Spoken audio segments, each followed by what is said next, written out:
السلام علیکم ورحمۃ اللہ وبرکاتہ نحمده ونصلی علی رسولہ الکریم رب اشرح لی صدری ویسر لی امری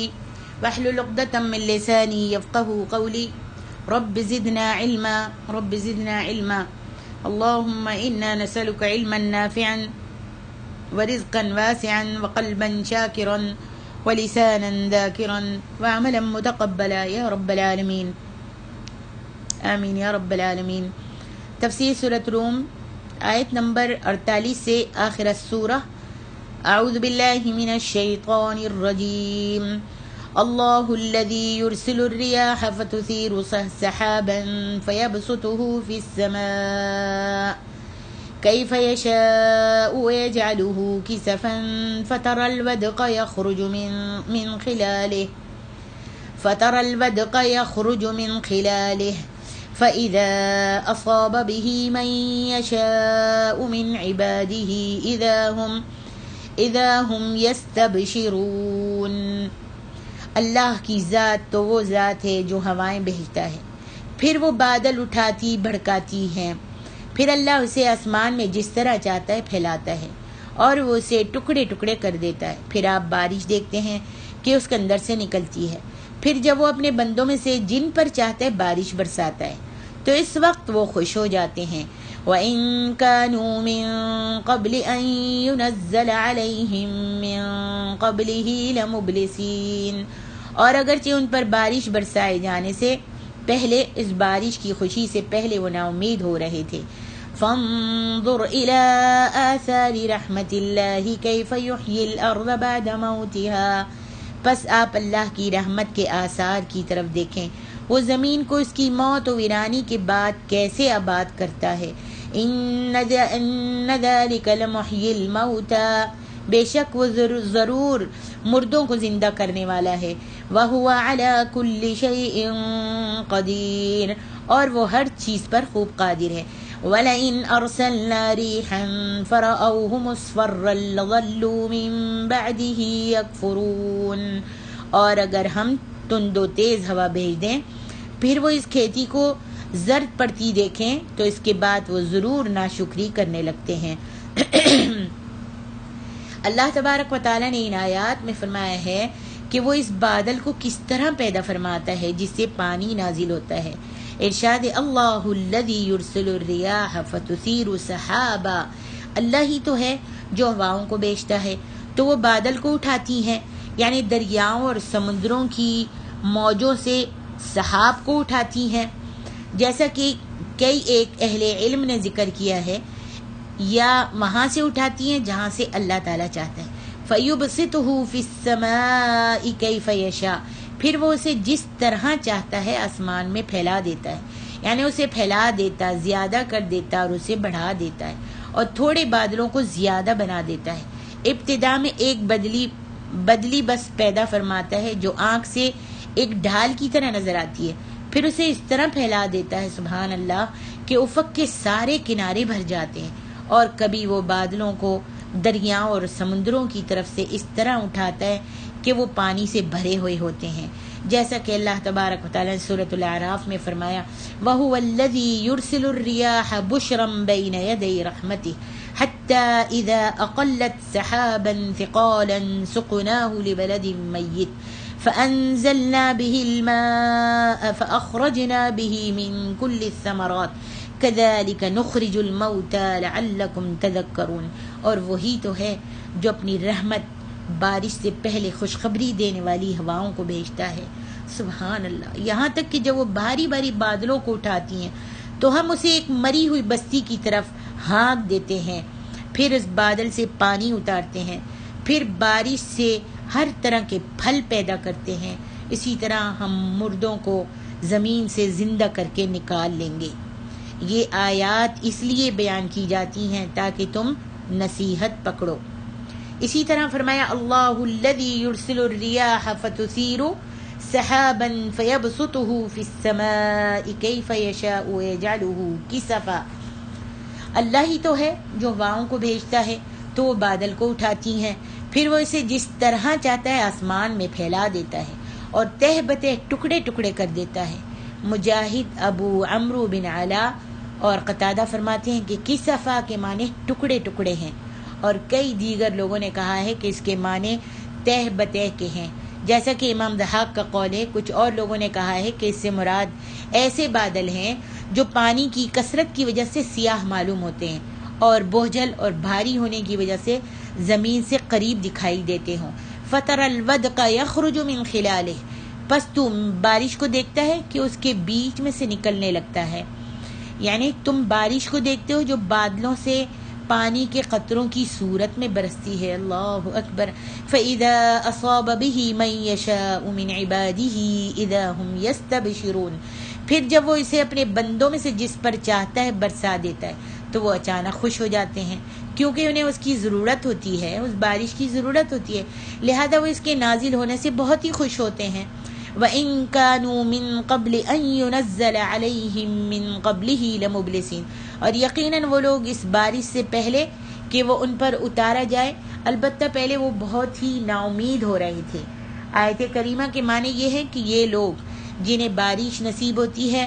اس کے نزول سے پہلے مایوس اور نا امید تھے، اس کے بارش ہونے سے پہلے وہ مایوس اور نا امید تھے۔ خشک سالی کے بعد نازل ہونے والی بارش بہت ہی خوش کن ہوتی ہے، یعنی لوگ بارش کے نازل ہونے سے پہلے بھی اس کی ضرورت مند تھے، اور بارش کے نازل ہونے سے پہلے وقتاً فوقتاً جب بارش رکی رہی تو وہ اس کا انتظار کرتے رہے۔ ایک مدت تک بارش نہیں ہوئی، یہ اس کا انتظار کرتے رہے، بارش کے نازل ہونے میں تاخیر ہو گئی، پھر مایوسی اور نا امیدی کے بعد جب بارش ہوئی، جب وہ مایوس ہو گئے اور نا امید ہو گئے تو اللہ تبارک و تعالیٰ نے ان پر بارش برسا دی۔ جب بارش ہوئی تو ان کی خشک و بنجر زمین سرسبز و شاداب ہو کر لہلہانے لگی، اور طرح طرح کی بارونق چیزیں جو تھیں وہ اگنے لگ گئیں۔ اسی لیے فرمایا فانظر الى آثار رحمت اللہ کیف یحیی الارض بعد موتها، تو اے دیکھنے والے اللہ کی رحمت کی نشانیوں کی طرف دیکھو کہ وہ کس طرح زمین کو اس کے مرنے کے بعد زندہ کرتا ہے۔ رحمت کی نشانیوں سے مراد بارش ہے۔ پھر اللہ تبارک و تعالیٰ نے اپنے بندوں کی اس طرف توجہ مبذول فرمائی ہے کہ جس طرح وہ مردہ زمین کو زندہ کر دینے پر قادر ہے اور زندہ کر دیتا ہے، اسی طرح وہ مردہ انسان کو بھی دوبارہ زندہ کر دے گا، یہ اس کے لیے کوئی مشکل نہیں۔ ان ذالک لمحیی الموتى، بے شک وہی مردوں کو زندہ کرنے والا ہے، یعنی جس نے مردہ زمین کو زندگی عطا فرما دی وہ مردوں کو زندہ کرنے پر قادر نہیں ہے؟ بے شک وہو علی کل شیء قدیر، اور وہ ہر چیز پر قادر ہے۔ پھر ارشاد فرمایا وَلَئِنْ أَرْسَلْنَا رِيحًا فَرَأَوْهُ مُصْفَرًّا لَظَلُّوا مِن بَعْدِهِ يَكْفُرُونَ، اور اگر ہم ایسی ہوا بھیجیں کہ وہ اس کے سبب کھیتی کو دیکھیں کہ زرد ہو گئی ہے تو اس کے بعد وہ ناشکری کرنے لگ جائیں، یعنی اگر ہم ایسی ہوا بھیجیں جو اس کھیتی کو خشک کر دے جس سے انہوں نے کاشت کیا ہے، اور وہ اگ کر بڑی ہو گئی اور اپنے تنے پر کھڑی ہو گئی ہو، پھر وہ اسے دیکھیں کہ وہ تو خشک ہو کر خراب ہونا شروع ہو گئی ہے، تو وہ اس صورتحال کو دیکھ کر ناشکری اور سابقہ نعمتوں کا انکار کرنے لگ جاتے ہیں۔ سبحان اللہ، یہی بندے کا حال ہے، جیسا کہ اللہ رب العالمین نے فرمایا ہے افرأیتم ما تحرثون اانتم تزرعونه ام نحن الزارعون لو نشاء لجعلناه حطاما فظلتم تفکہون انا لمغرمون بل نحن محرومون۔ سورۃ الواقعہ۔ سو بلا دیکھو تو صحیح کہ جو کچھ تم بوتے ہو تو کیا تم اس کو اگاتے ہو؟ یہ جو دانہ تم نے بویا ہے زمین کے اندر، اس کو تم اگاتے ہو؟ اس کے نکالنے والے، اس کو پھاڑنے والے تم ہو؟ کیا تم اگاتے ہو یا ہم اگانے والے ہیں؟ اگر ہم چاہیں تو اس کو چورا چورا کر دیں، پھر تم باتیں بناتے رہ جاؤ کہ آئے ہم تو مفت تاوان میں ڈال دیے گئے۔ بلکہ اللہ رب العالمین فرماتا ہے کہیں کہ بلکہ ہم ہی بے نصیب ہیں، محروم کر دیے گئے۔ آگے ارشاد ربانی ہے فَإِنَّكَ لَا تُسْمِعُ الْمَوْتَى وَلَا تُسْمِعُ الصُّمَّ الدُّعَاءَ اِذَا وَلَّوْا مُدْبِرِينَ۔ اے نبی، بلا شبہ آپ مردوں کو نہیں سنا سکتے اور نہ آپ بہروں کو سنا سکتے ہیں، اپنی پکار سنا سکتے ہیں جبکہ وہ پیٹ پھیر کر لوٹ جائیں۔ وَمَا أَنْتَ بِهَادِ الْعُمْيِ عَنْ ضَلَالَتِهِمْ ان تسمع الا من یؤمن بآیاتنا فهم مسلمون، اور نہ آپ اندھوں کو ان کی گمراہی سے ہدایت کی طرف لا سکتے ہیں، آپ تو صرف انہیں سنا سکتے ہیں جو ہماری آیات پر ایمان لاتے ہیں، تو وہی فرما بردار ہیں۔ ارشاد باری تعالیٰ ہے کہ جیسے یہ آپ کی قدرت و طاقت میں نہیں کہ آپ مردوں کو ان کی قبروں میں سنائیں، اور نہ یہ کہ آپ بہروں کو اپنی بات سنا سکیں، خصوصاً جب کہ انہوں نے آپ سے منہ بھی پھیر رکھا ہو۔ اسی طرح آپ کے لیے یہ بھی ممکن نہیں کہ حق سے اندھوں کو ہدایت دے سکے اور انہیں گمراہی و ضلالت سے ہٹا کر راہ راست پر لا سکے۔ یہاں اللہ رب العالمین اپنے نبی صلی اللہ علیہ وسلم کو فرما رہا ہے، کیونکہ یہ سارا معاملہ تو اللہ تعالیٰ کے ہی اختیار میں ہے۔ اگر وہ چاہے تو اپنی قدرت کے ساتھ مردوں کو زندوں کی آوازیں سنا دیتا ہے، جسے چاہتا ہے ہدایت بھی عطا فرما دیتا ہے اور جسے چاہتا ہے گمراہی میں مبتلا کر دیتا ہے۔ اللہ تعالیٰ کے سوا اور کسی کو بھی اس کا ذرہ بھر بھی اختیار نہیں ہے۔ اسی لیے فرمایا ان تسمع الا من یؤمن بآیاتنا فهم مسلمون، آپ تو انہی لوگوں کو سنا سکتے ہیں جو ہماری آیتوں پر ایمان لائے ہیں، سو وہی فرما بردار ہیں، یعنی یہی لوگ اللہ تعالیٰ کے سامنے جھکنے والے، اس کے حکم پر لبیک کہنے والے اور اس کی اطاعت کرنے والے ہیں، یہی لوگ ہیں جو حق کو سنتے اور اس کی اتباع کرتے ہیں۔ یہ مومنوں کا حال ہے، جبکہ پہلی کافروں کی مثال تھی، جیسا کہ ارشاد باری تعالیٰ ہے سورۃ الانعام میں انما يستجیب الذین یسمعون والموتى یبعثهم اللہ ثم الیہ یرجعون۔ بات یہ ہے کہ حق کو قبول تو صرف وہی لوگ کرتے ہیں جو سنتے بھی ہیں، اور مردوں کو تو اللہ رب العالمین قیامت ہی کے دن اٹھائے گا، پھر وہ اسی کی طرف لوٹائے جائیں گے۔ اسی آیت کریمہ فَإِنَّكَ لَا تُسْمِعُ الْمَوْتَى، پس بے شک آپ مردوں کو بات نہیں سنا سکتے۔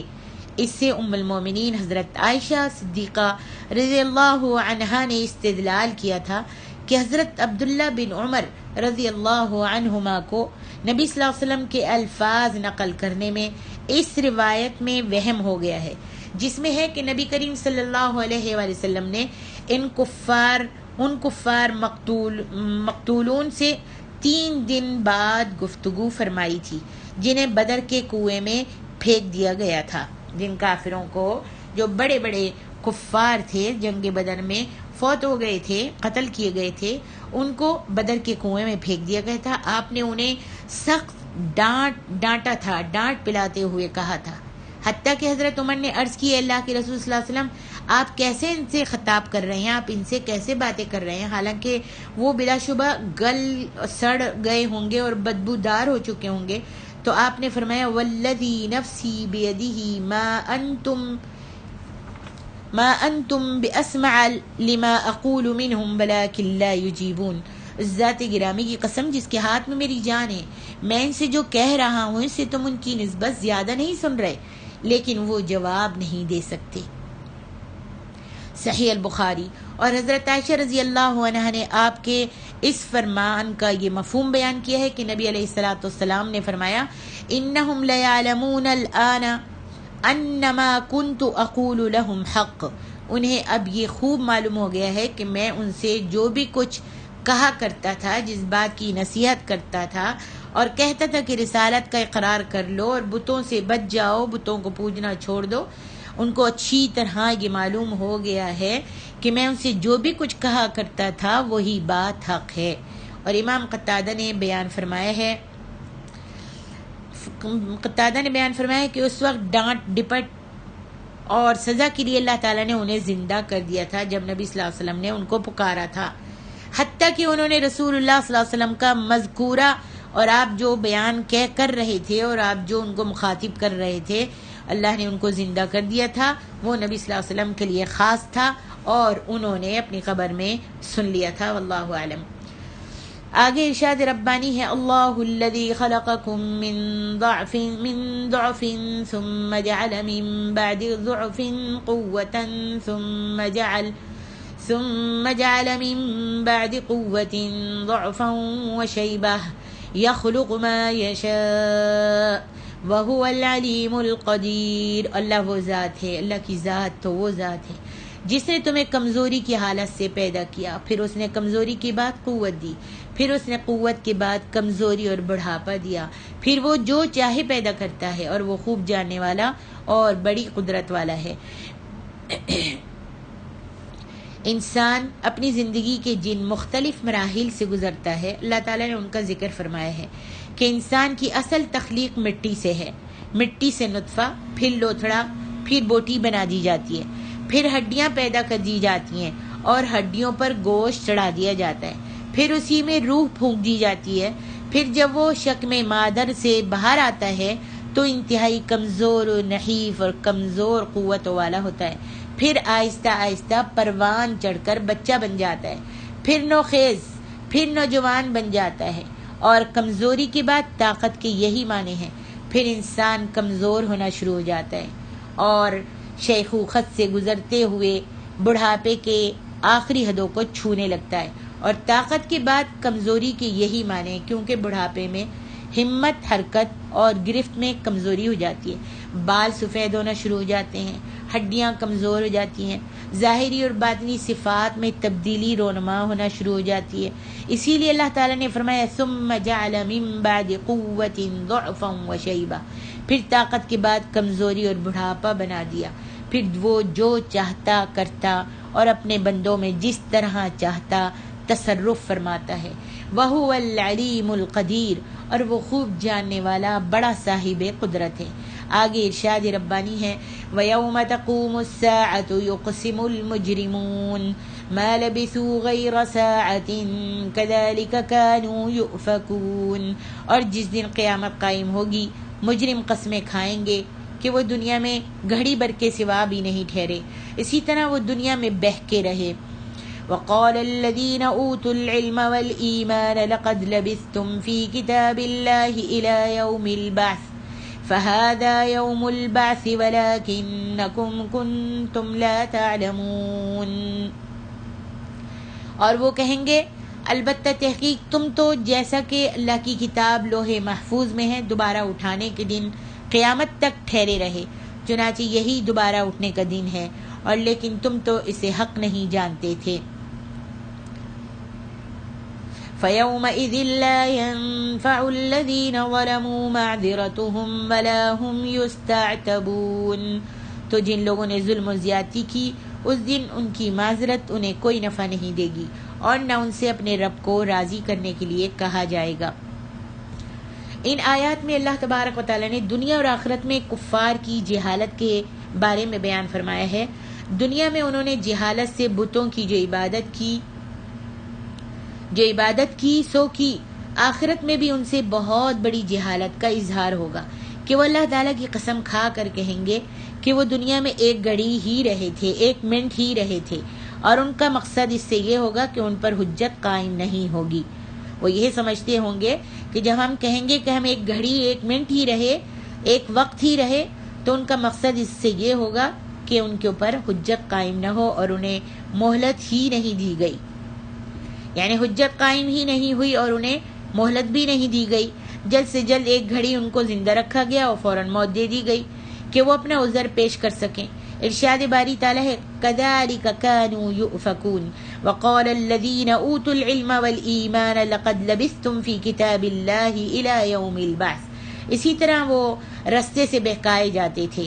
اور جن لوگوں کو علم اور ایمان دیا گیا تھا وہ کہیں گے کہ یقیناً اللہ کی کتاب لوح محفوظ کے مطابق تم اٹھائے جانے کے دن تک ٹھہرے رہے ہو، یعنی اللہ رب العالمین نے جو لوح محفوظ میں لکھ دیا تھا تم اتنا ہی تم نے فائدہ اٹھایا اور تم اتنا ہی رہے، یہ علم والے لوگ کہیں گے، یعنی مومن علماء آخرت میں ان کی تردید کریں گے، جیسے وہ دنیا میں ان پر اللہ تعالیٰ کی حجت پوری کرتے رہے تھے۔ جب کافر قسم کھا کر کہیں گے کہ وہ تو ایک ہی گھڑی رہے تھے، ایک ہی منٹ رہے تھے، تو مومن ان سے کہیں گے لَقَدْ لَبِثْتُمْ فِي كِتَابِ اللَّهِ إِلَى يَوْمِ الْبَعْثِ، یقیناً اللہ کی کتاب لوح محفوظ کے مطابق تم اٹھائے جانے کے دن تک رہے ہو، یعنی جس دن تم پیدا کیے گئے تھے اس دن سے لے کر دوبارہ اٹھائے جانے کے دن تک تم دنیا میں رہے، وَلَكِنَّكُمْ كُنْتُمْ لَا تَعْلَمُونَ، اور لیکن تم اس حق کو نہیں جانتے تھے۔ اللہ تعالیٰ نے فرمایا ہے فَيَوْمَئِذٍ، تو اس روز یعنی روز قیامت، لا ينفع الذین ظلموا معذرتهم ولا هم يستعتبون، ظالم لوگوں کو ان کا عذر کچھ بھی فائدہ نہیں دے گا، اور نہ ان سے توبہ طلب کی جائے گی، اور نہ انہیں دنیا کی طرف دوبارہ لوٹایا جائے گا۔ آگے ارشاد ربانی ہے وَلَقَدْ ضَرَبْنَا لِلنَّاسِ فِي هَذَا الْقُرْآنِ مِنْ كُلِّ مَثَلٍ وَلَئِنْ جِئْتَهُمْ بِآيَةٍ لَيَقُولَنَّ الَّذِينَ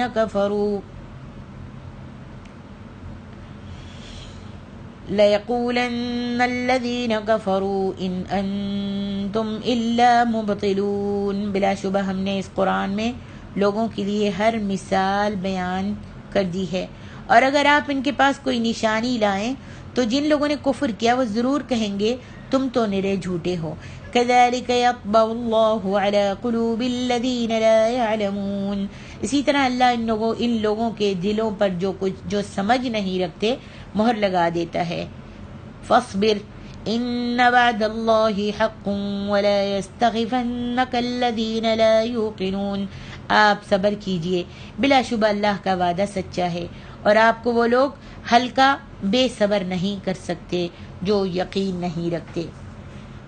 ارشاد باری تعالیٰ ہے وَلَقَدْ ضَرَبْنَا لِلنَّاسِ فِي هَذَا الْقُرْآنِ مِنْ كُلِّ مَثَلٍ، اور البتہ تحقیق ہم نے لوگوں کے سمجھانے کے لیے اس قرآن میں ہر طرح کی مثال بیان کر دی ہے، یعنی ہم نے لوگوں کے لیے حق کو بیان کر کے بالکل واضح کر دیا ہے، اور قرآن مجید میں لوگوں کے لیے مثالیں بیان کی ہیں تاکہ وہ حق کو معلوم کر کے اس کی اتباع شروع کر دیں۔ وَلَئِن جِئْتَهُمْ بِآيَةٍ لَيَقُولَنَّ الَّذِينَ كَفَرُوا إِنْ أَنْتُمْ إِلَّا مُبْطِلُونَ، اور اگر آپ ان کے سامنے کوئی نشانی لائیں تو یہ کافر کہہ دیں گے کہ تم تو نرے جھوٹے ہو، یعنی یہ لوگ اگر کوئی بھی نشانی دیکھیں خواہ وہ ان کے اپنے مطالبے کے مطابق ہو یا کسی اور کے مطالبے کے مطابق ہو، یہ اس پر ایمان نہیں لائیں گے بلکہ اسے سحر اور باطل خیال کریں گے، جادو کہیں گے، جیسا کہ چاند 2 ٹکڑے ہونے کے موقع پر بھی انہوں نے کہا تھا، اور جیسا کہ اللہ تبارک و تعالی نے ان کے بارے میں فرمایا ہے ان الذین حقت علیہم کلمۃ ربک لا یؤمنون ولو جاءتهم کل آیۃ حتی یروا العذاب العلیم، سورۃ یونس۔ جن لوگوں کے بارے میں اللہ کا حکم عذاب یعنی عذاب قرار پا چکا ہے، بلا شبہ وہ ایمان نہیں لائیں گے، خواہ ان کے پاس ہر طرح کی جیسی بھی نشانیاں لے آئیں، یہ ایمان نہیں لائیں گے جب تک کہ دردناک عذاب نہ دیکھ لیں۔ اسی طرح یہاں فرمایا كَذَلِكَ يَطْبَعُ اللَّهُ عَلَى قُلُوبِ الَّذِينَ لَا يَعْلَمُونَ فَاصْبِرْ إِنَّ وَعْدَ اللَّهِ حَقٌّ، اسی طرح اللہ ان لوگوں کے دلوں پر جو سمجھ نہیں رکھتے مہر لگا دیتا ہے، بس آپ صبر کیجئے، بلا شبہ اللہ کا وعدہ جو ہے وہ سچا ہے، یعنی ان کی مخالفت اور دشمنی کرنے پر آپ صبر کیجئے۔ اللہ تعالیٰ نے آپ سے فتح و نصرت کا جو وعدہ کیا ہے وہ اس کو ضرور پورا فرمائے گا، اور دنیا اور آخرت میں انجام آپ کا اور آپ کے تابعداروں کا، آپ کے پیروکاروں کا ہی اچھا ہوگا۔ وَلَا يَسْتَخِفَنَّكَ الَّذِينَ لَا يُوقِنُونَ، اور جو لوگ یقین نہیں رکھتے وہ آپ کو ہلکا نہ کر دیں، آپ کو ہلا نہ دیں، آپ کو ڈگمگا نہ دیں، آپ اپنے اسی دین پر قائم رہیے جس پر اللہ تعالیٰ نے آپ کو مبعوث فرمایا ہے، کیونکہ یہ دین بلا شک و شبہ حق ہے، آپ اس سے اعراض مت کریں، کیونکہ اس کے سوا اور کوئی ہدایت ہے ہی نہیں کہ اس کی پیروی کی جائے، بلکہ سارے کا سارا حق صرف اور صرف اسی دین میں منحصر ہے۔ سبحان اللہ، اللہ اکبر۔ اللہ اپنے حبیب کو کتنے پیارے پیارے الفاظوں میں تسلی دیتا ہے، کہیں سمجھاتا ہے، کہیں ڈانٹتا ہے، کہیں سمجھاتا ہے، کتنے پیارے الفاظوں میں، اللہ اکبر۔ امام احمد رحمۃ اللہ علیہ نے صحابہ کرام میں سے ایک شخص سے روایت کیا ہے کہ نبی علیہ الصلاۃ والسلام نے انہیں صبح کی نماز پڑھائی، اس میں سورۃ روم کی تلاوت فرمائی، تو آپ ایک آیت کی قراءت میں متردد ہو گئے۔ نماز سے فارغ ہونے کے بعد آپ نے فرمایا ہمیں قرآن میں اشتباہ ہونے لگتا ہے، اور وہ اس لیے کہ تم میں سے کچھ لوگ ہمارے ساتھ نماز پڑھتے ہیں مگر وہ اچھی طرح وضو نہیں کرتے، لہذا تم میں سے جو شخص ہمارے ساتھ نماز میں حاضر ہو تو اس کو چاہیے اچھی طرح سے وضو کر لیا کرے۔ اس حدیث کی سند حسن اور متن بہت خوب ہے۔ اس میں عجب راز اور عجیب و غریب خبر بیان کی گئی ہے، اور وہ یہ کہ مقتدیوں کے وضو کے نقص سے امام متاثر ہوتا ہے۔ اس واسطے چاہیے کہ مقتدیوں کو جو امام کے پیچھے نماز پڑھتے ہیں پاکی اور صفائی کا خیال رکھیں اور وضو جو ہے اچھی طرح سے کریں۔ گویا یہ حدیث اس بات کی دلیل ہے کہ مقتدی کی نماز امام کی نماز کے ساتھ وابستہ ہے۔ واللہ اعلم۔ الحمدللہ سورۃ روم کی تفسیر مکمل ہوئی۔ اللہ رب العالمین ہم سب کو عمل کی توفیق عطا فرمائے اور ہماری یہ چھوٹی سی کاوش جو ہے اس کو قبول فرما لے۔ وللہ الحمد والمنہ۔ یا رب العالمین تو اس قرآن کی تفسیر کو، اور جو مجھ سے اگر اس میں کوئی غلطی ہو گئی ہے، کوئی خطا ہو گئی ہے، تو اللہ تو اس کو معاف فرما دے۔ السلام علیکم ورحمۃ اللہ وبرکاتہ۔